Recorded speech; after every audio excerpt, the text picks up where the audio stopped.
જાય છે, જાણે જાણે કંઈક નો થવાનું થશે.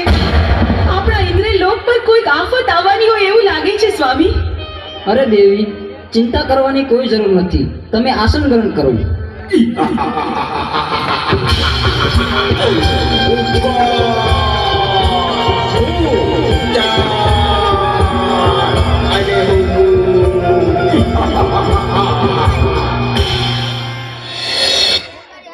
અરે ઇન્દ્ર, અત્યારે અમે તારી પટરાણી ઝૂંટવી લેવા આવ્યા છે. નહીં દુષ્ટ, એ તો કદાપી ન બને. તમારી સાથે યુદ્ધ કરવા તૈયાર હતા.